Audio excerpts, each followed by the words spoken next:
Test, test.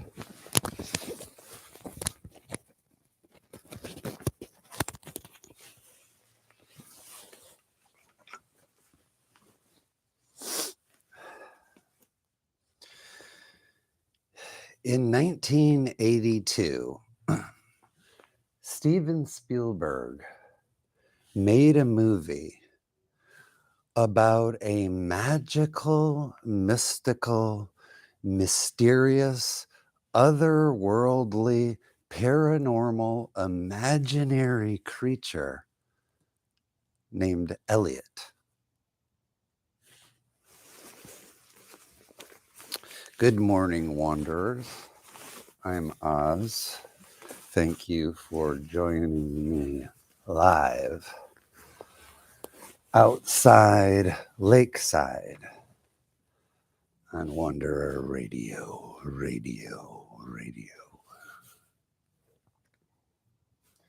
Beautiful morning this morning. Look at how calm that lake is. Just glorious. I think it's about 45 degrees maybe, so we're probably getting our last warm spell before everything gets real cold. But anyway,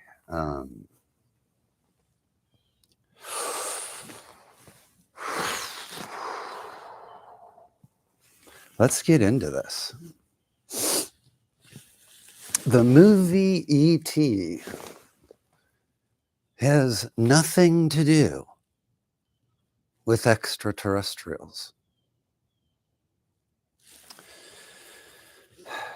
Now, I know this sounds strange. I mean, after all, the initials ET stands for extraterrestrial.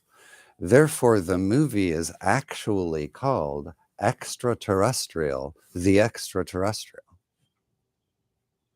And still, it has nothing to do with extraterrestrials. Now, this was a tough pill to swallow. So I'm going to share with you all a bit of my story and my personal history to really express the intersection of this movie and why it would be important and an important revelation. It was hard for me personally to accept that the movie E.T. is not about extraterrestrials, because not only have I always regarded it as one of the best films ever made, but I have certainly regarded it as the best film ever made.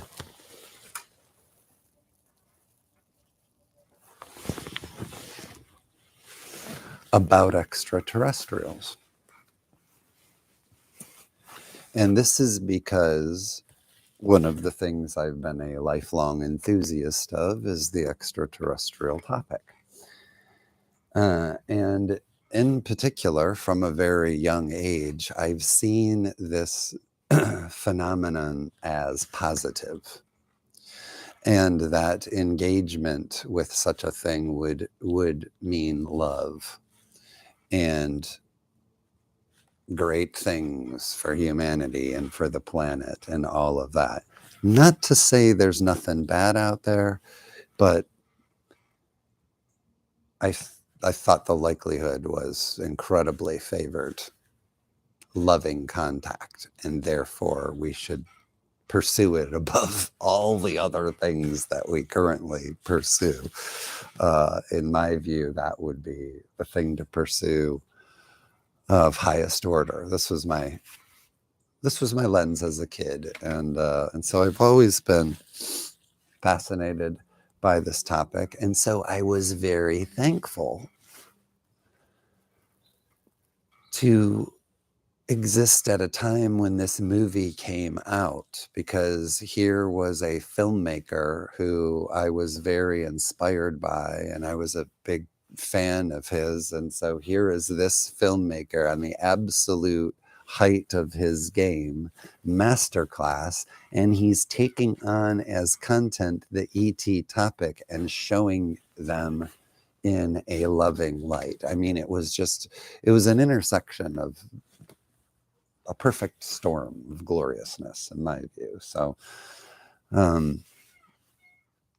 yeah, uh, yeah, UFO enthusiast and believer in the good and the love and the light of these beings. That's on one side of the coin, and on the other side of the coin, in my 3D human man's world pursuits in this experience, this particular incarnation, I have acted in my chosen profession from a very young age as a filmmaker. And so I was in Los Angeles for 25 years and I made several documentaries.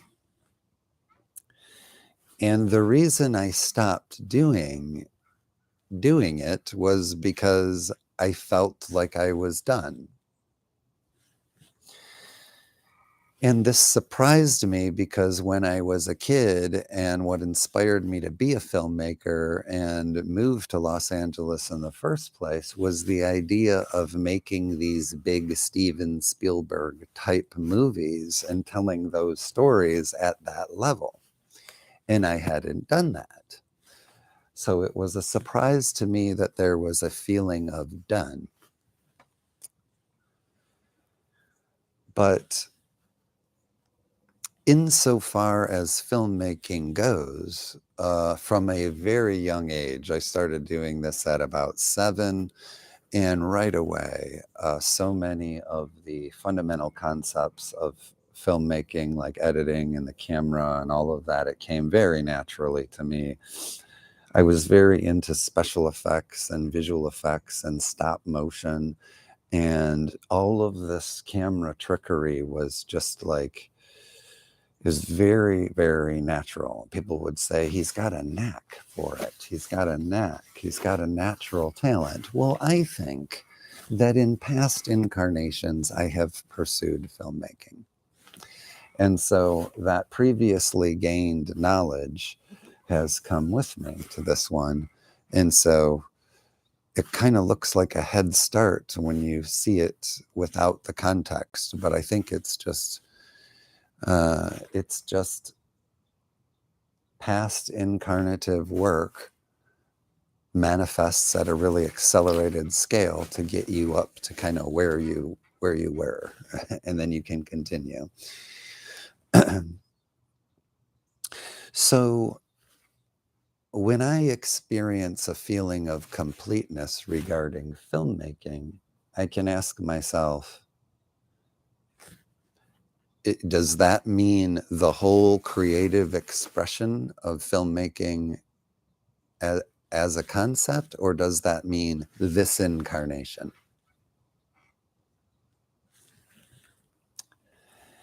And perhaps when I get to the realm beyond this one, and I have the context of all of these lives, including this one,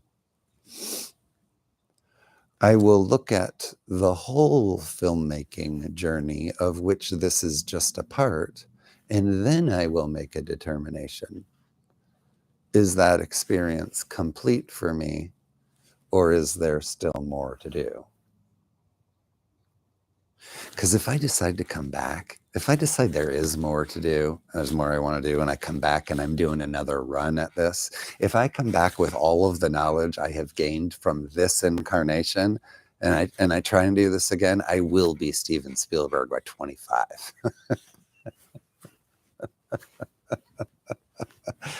They will call me a prodigy. Oh my God. This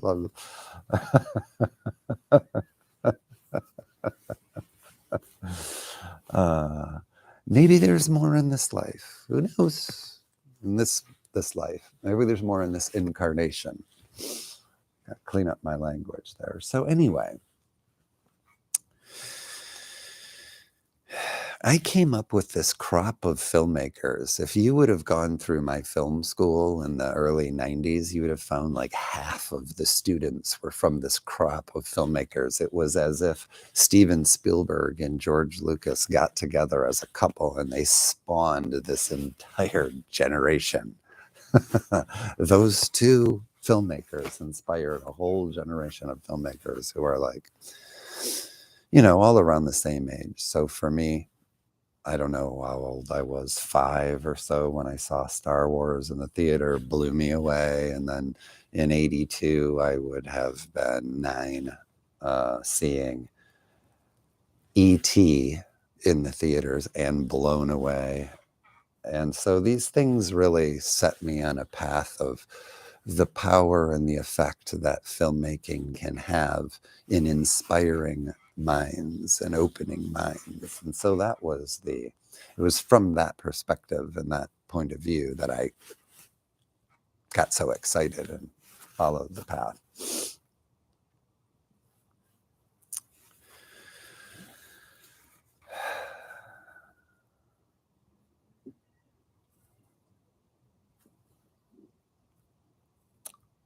So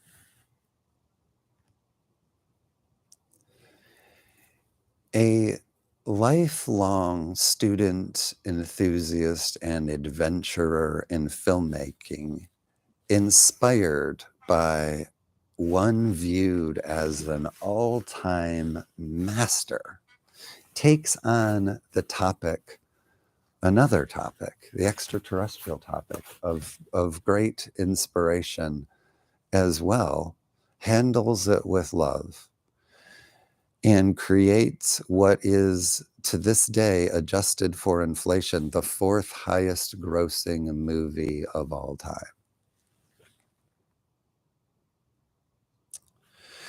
So clearly Hollywood loves the annihilator, conqueror, destroyer, enslaver, evil idea of the extraterrestrial because they make 800,000 movies depicting them that way.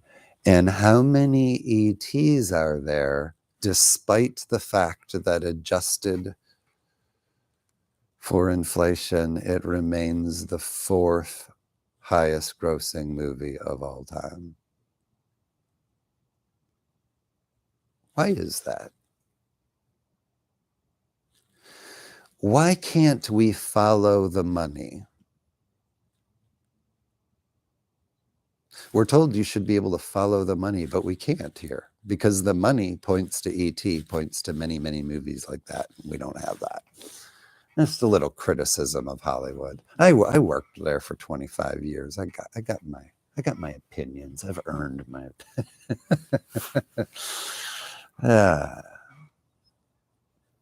all right. Well, so the movie E.T.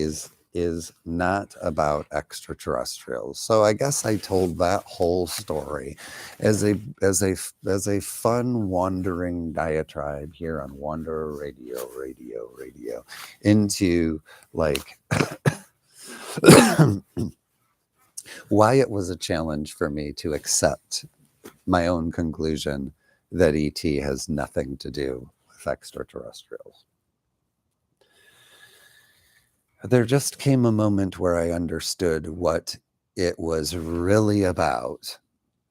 And this germinated as kind of a theory. And as I really dove into the movie and explored it from the point of view of this theory, the evidence seemed to be rendered so clearly it was inescapable. And so then it's like, okay, it's not about extraterrestrials, but that's okay because it is actually about something even better and even more incredible.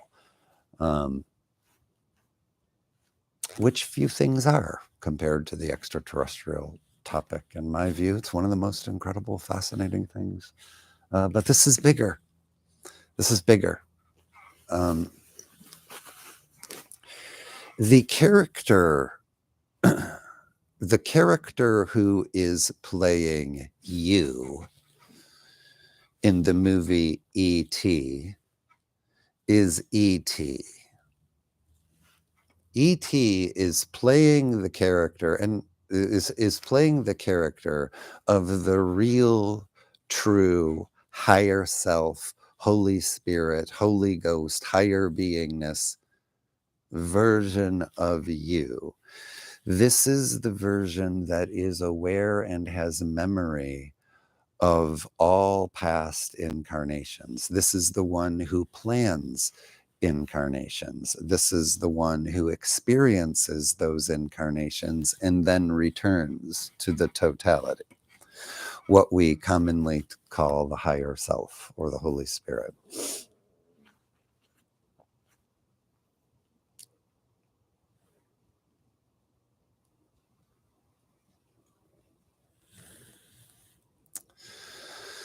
The story is rendered from Eliot's point of view. And as we are watching the story unfold, in a state of identity with ourselves as the human form, we identify with Eliot and we understand the story from his point of view. And Eliot encounters this paranormal, otherworldly, weird thing in the cornfield that scares the hell out of him, but also fascinates him. And so he returns to visit, look for it again, throwing the ball into the shed. Well, all the while, is not another character having a very similar experience? Isn't E.T. in a completely foreign world in his own right? Doesn't E.T. encounter an otherworldly magical being that scares the hell out of him at first, but then fascinates him? So he wants to investigate further and know and understand. Just as wildly as Eliot is trying to comprehend and say, what is this being that I've encountered? E.T. is saying the exact same thing. E.T. is fascinated. What is this, Eliot?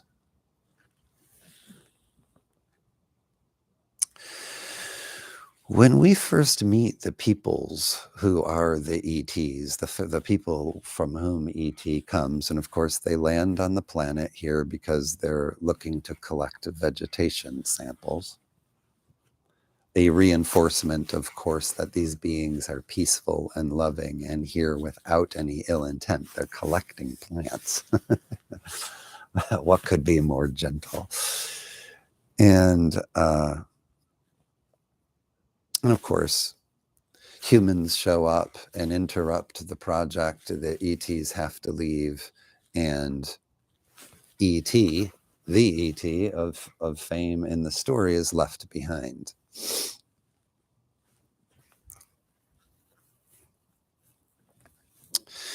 He's very scared, lost, and alone,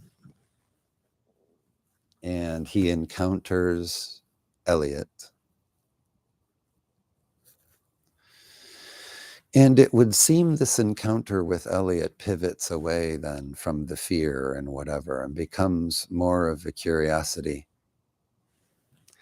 Seems to me that there's a stretch in this story where E.T. ain't really in all that big a hurry to phone home.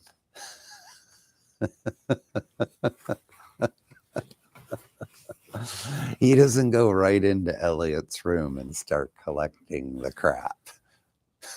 He could have done that, you know.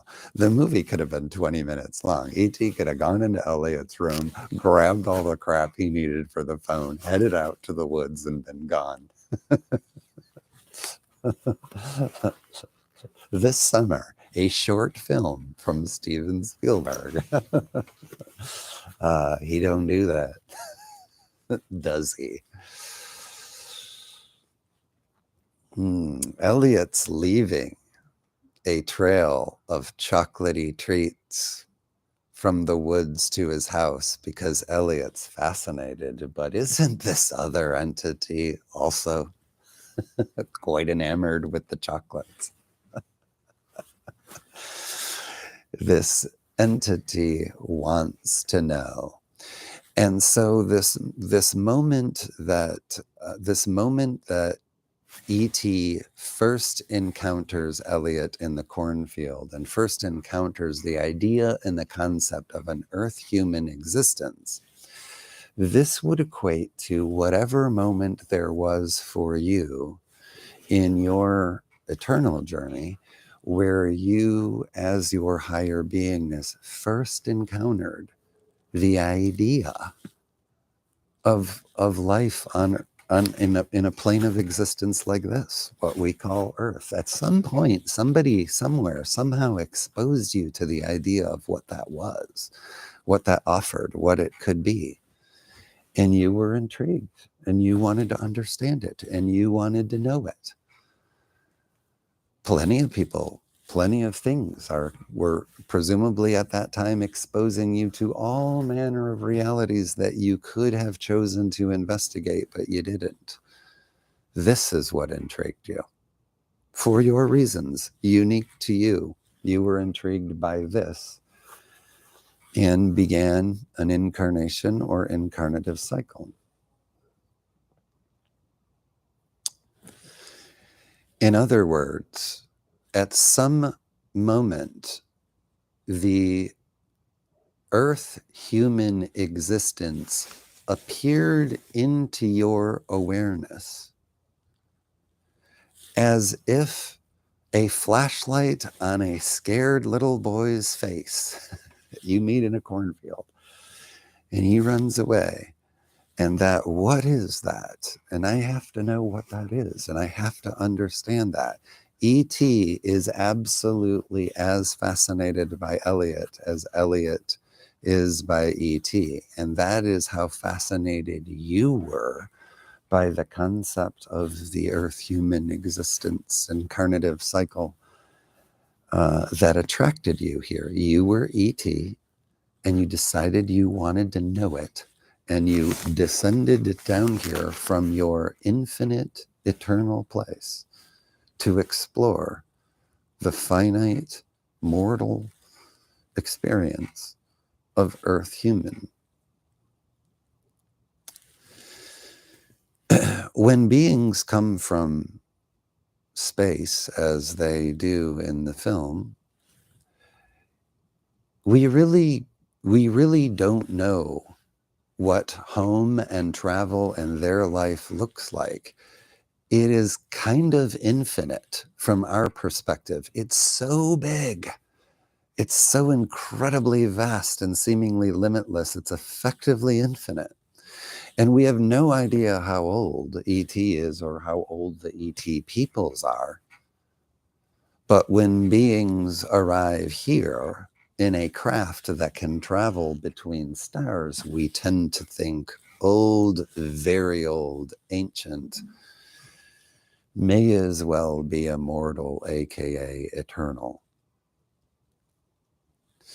So effectively, E.T. and the E.T. peoples represent infinity and eternity descending down into this world of the finite and the mortal. Fascinated by the idea of what that is, however troubling, challenging, difficult, and weird it may be. I should see what time it is here. Oh, got plenty of time. Good.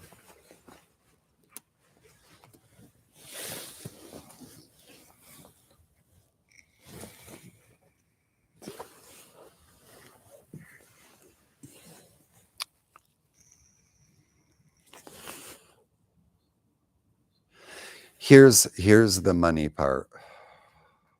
This is where the rubber meets the road. Because if you've been intrigued by what I've been saying and following me up to this point, you might still be dubious, and you might be saying, okay, well, that's an interpretation. I'm a filmmaker, so I know film. And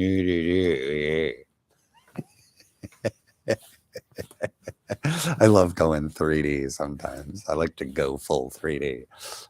Never go full 3D, as Robert Downey Jr. this. um,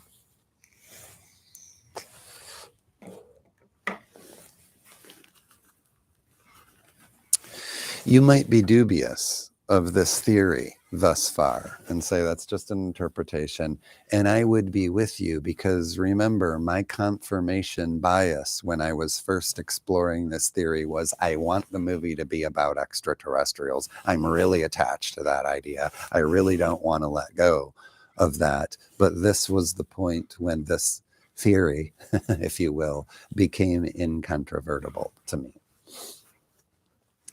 There's an entire sequence where Elliot goes to school and E.T. is at home. And E.T. has at first a sleeveless shirt and boxers on, and he gets into the fridge and he eats all the food and he drinks all the beer and he gets drunk. And because he has a synergistic relationship and he's now connected to Elliot and the two are one, that's important. That's an important part of this. The two are one. So we're seeing this unfold as the story goes. They are in sync. So as E.T. gets drunk at home, Elliot is drunk at school. Elliot releases all the frogs. He gets in a fight.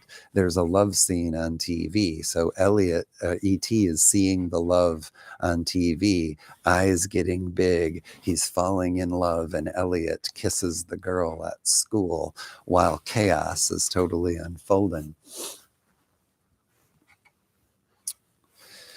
Later, Gertie takes E.T. and into Mom's closet, dresses him in one of Mom's elegant dresses, puts a pearl necklace, huge gem rings all across E.T.'s fingers, and a big hat, like E.T. is ready to go to the Kentucky Derby. And Elliot comes in, and of course he's horrified. And yeah, it's 1982. This movie is different. The gender ideas have changed significantly since then. But E.T. was horrified. Oh my God, my sister dressed my male extraterrestrial friend like a woman. The point is, this is where the theory becomes incontrovertible to me, because Steven Spielberg doesn't do things by accident. This is a master class filmmaker, one of the best to ever do it. And he doesn't do things by mistake. He does things with intention. And this movie, if you ask me, above all others, was a master filmmaker at the absolute height of his game. And so nothing in that film is an accident, a coincidence, a haphazard happenstance, if you will. Everything has intention, and everything that happens in that sequence is very important, and it is rendering the entirety of what the movie is about. Because what is happening there is it is encapsulating the whole of the incarnative human experience. Not just a single incarnation, not just an Elliot, all of it. Elliot and the working class guy that gets drunk and gets in fights, and the upper class wealthy socialite woman. In 1982, when gender roles were more distinctive, I guess this is for the younger members of the audience, when gender roles were held more distinctive, the male-female nature of E.T.'s experience there is kind of dated by today's standards because of how gender-heavy it is. But the point was not gender at all. The point was to try to represent as quickly as possible, as broadly as possible, a spectrum of the human incarnative experience, all of it. Elliot, the working class beer drinking fighting guy, the upper class wealthy socialite woman. So you have the easy wealthy life, the female life, in 1982 terms, the male life representing just these big archetypical things. And here's another example, another little detail. Why does Elliot release the frogs? Because that is an entire archetype of a life spent dedicated to causes, dedicated to fixing this place, fixing the reality, saving everyone, saving the world, saving everything. That can be an entire incarnation. That can be multiple incarnations. And it's all encapsulated in an archetype in 5 seconds because Spielberg is that good. That is intentional, and that's what that is. I believe that entire sequence represents the whole of the human incarnative experience that ET, aka you, an infinite, eternal aspect of mind, intrigued by what the human incarnative experience is, wants to know it all from whatever perspectives. It's not about, in this lifetime are you born poor, or in this lifetime are you born wealthy, in this lifetime are you born this race or this ethnicity or this nationality. It's about knowing the lessons of the third density, the lessons that come with the getting of the drunk and the getting of the into the fights and the getting of the rich and the being wealthy. And maybe this socialite woman has wealthy attitudes and aristocratic attitudes and looks down on people. In which case it might seem like she's doing all right in a material sense, but still has a ways to go in the journey of mind and soul.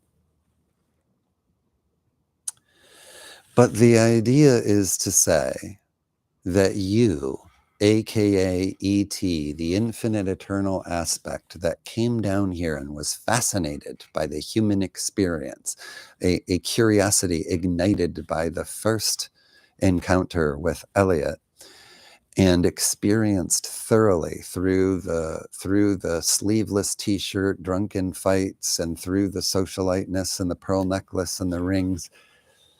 The higher aspect or the higher self comes to know the fullness of the experience that is the third density human lessons. And then what happens? Wearing the dress, wearing the Kentucky Derby hat,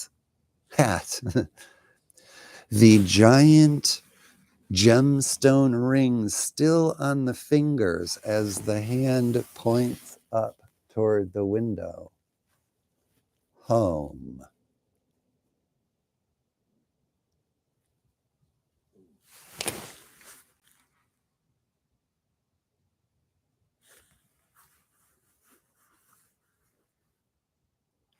Then he decides to go home.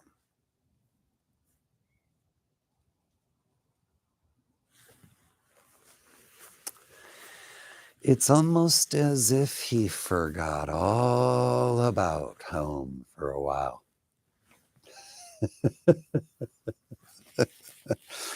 It's almost as if he forgot who he was, or she, they, we don't know.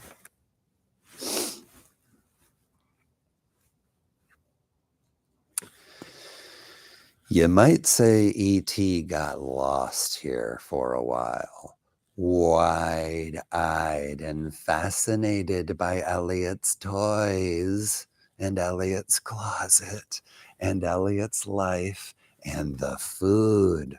Wow, E.T. eats everything in the joint, the food, the beer, the love, the causes, the fights. And the money. Yeah.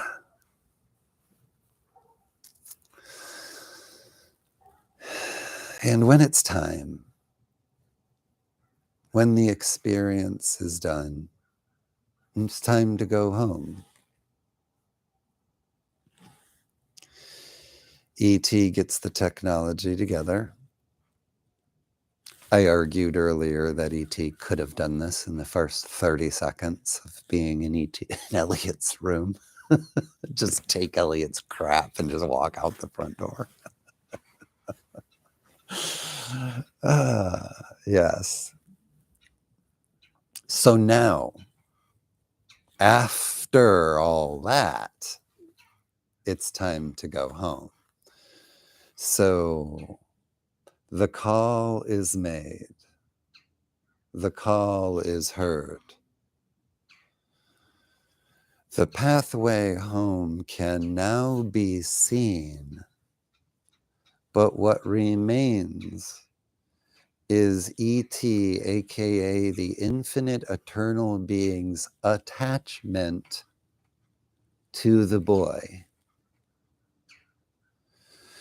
E.T. is one with the entire story of its reincarnative experience here, and all of the incredibleness that has been that journey. It develops an attachment, and Elliot represents that attachment. And this is true of every single one of us. We have to watch the story die. The human story we've been telling ourselves, the story of Elliot that E.T. tells him or herself, that story has to be done. The story has to die in order for E.T. to go home, to know the incarnative experience as complete. Elliot doesn't die, but E.T. as Elliot dies in that separation. And the higher beingness is once again the higher beingness heading home.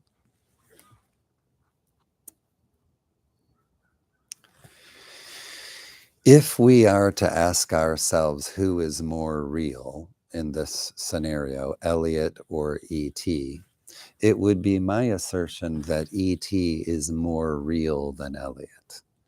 E.T. is the truth of infinite eternal nature. And if E.T. is aware of its infinite eternal beingness, then E.T. exists in the place of greater truth. Ideas of form, like humans, like Elliot, are imaginings, dreams that the infinite eternal minds can have. Enter into dreams and have experiences as if they're real. Waking up in the dream effectively with amnesia and experiencing it as if it's real. But it isn't. So if you really want to distill it down to brass tacks, E.T. is real, Elliot is imaginary. And everything that happens in Elliot's mortal, finite world is an imagining. Imagined for the specific purpose of experiencing the adventure we know as this place and the lessons that those adventures offer. It is for those attributes. It is due to the pursuit of those attributes, the happiness found in the pursuit of those attributes, that this world is imagined. That it is imagined and able to be visited and able to be experienced. But at the end of the day, Elliot is imaginary and his finite mortal form is imaginary. And so at the end of the day, when the dream is done for E.T., E.T. goes home, but Elliot has to stay here. Here, if I'm speaking to you from the perspective of Oz in the human form, if we're speaking to each other in higher self form, in the ET form, we would say Elliot had to stay there.